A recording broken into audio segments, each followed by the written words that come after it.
Assalamualaikum warahmatullahi wabarakatuh. Apa kabar teman-teman? Semoga sehat selalu. Di sini masih bersama saya Umam bersama HR Studio.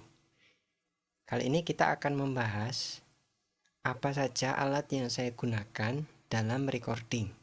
Nah, di dalam recording itu ada beberapa paket biasanya yang ditawarkan, yaitu pertama minus one atau karaoke.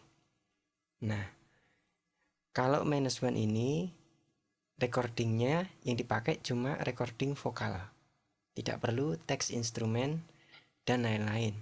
Nah, kita fokus nanti memixing, mastering di vokal ini teman-teman. Selanjutnya kita tempelkan di instrumen yang sudah jadi minus one tersebut, lalu jadilah musik. Nah, lalu paket selanjutnya adalah paket akustik. Kalau paket akustik kita menggunakan gitar akustik. Di sini kita akan merekod dua, yaitu satu vokal, yang kedua adalah gitar.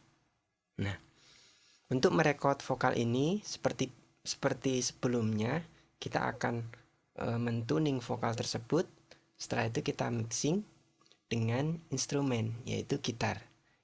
Gitar juga kita mixing, habis itu kita tempelkan dengan vokal, seperti itu.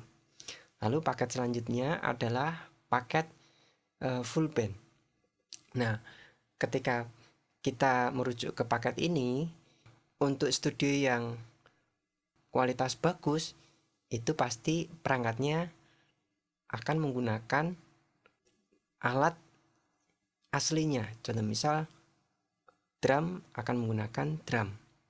Nah, lalu piano dan sebagainya. Tapi kalau home recording dengan kapasitas ruangan yang kecil, tidak bisa atau tidak muat untuk drum, tidak muat untuk instrumen yang lain. Nah, kita biasanya akan menawarkan memakai MIDI controller itu. Untuk menggunakan MIDI ini kualitasnya ya 70% hampir menyamai, tapi tidak bisa 90% atau 100% menyamai dengan drum yang asli. Seperti itu teman-teman.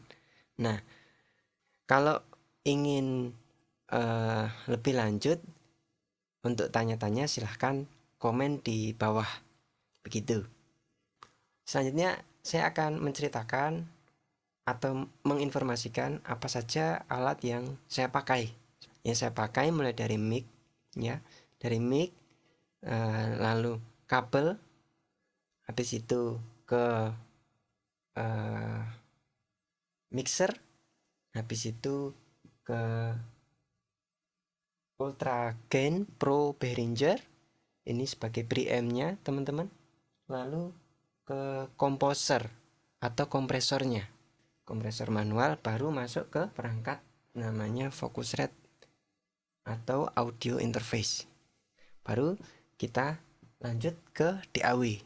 Biasa saya pakai FL Studio atau Cubase 12. Gitu teman-teman. Di sini yang perlu kita pahami bahwasanya setiap alat atau instrumen yang kita pakai itu akan menciptakan hasil yang atau kualitas yang bagus. Maksudnya kualitas yang bagus adalah kualitas record atau merekam yang hampir sama seperti halnya keluaran suara tersebut gitu. Sehingga nanti kita akan memixing di DAW itu akan optimal. Tapi kalau seandainya kita menggunakan perangkat yang kurang standar, nanti di DAW kita akan kesulitan untuk menghasilkan kualitas suara yang kita harapkan, seperti itu. Nah, apa saja yang saya pakai di merek ini, saya bukan di endorse ya, tapi ini yang saya miliki sekarang, yaitu ada dua mic. Pertama mic condenser, yang kedua adalah mic dynamic. Untuk mic dynamic saya memakai Shure SM58. Kenapa saya memilih Shure SM58? Karena mic ini itu banyak yang memakai gitu. dan ini ada sejarahnya teman-teman. Bahwasanya mic ini memang sudah dipakai di musisi-musisi kelas dunia.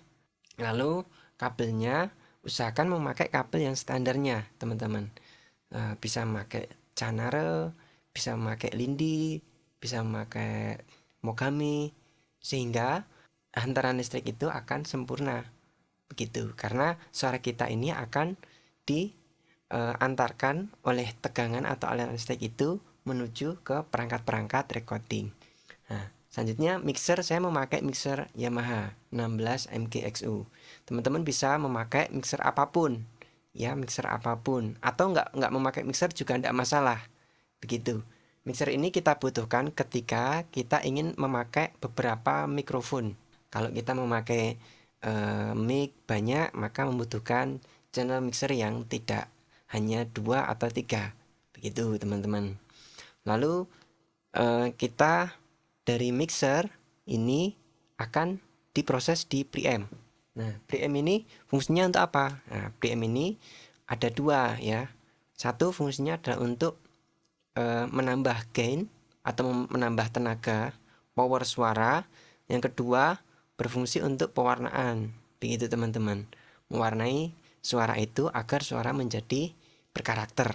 Nah, selanjutnya akan diproses di komposer atau kompresor. Di sini saya memakai Behringer ya, komposer Behringer Pro XL, dimana komposer ini bertujuan untuk mengkompres suara agar tidak peak, artinya tidak melampaui batas, dan melembutkan suara itu sendiri teman-teman, begitu.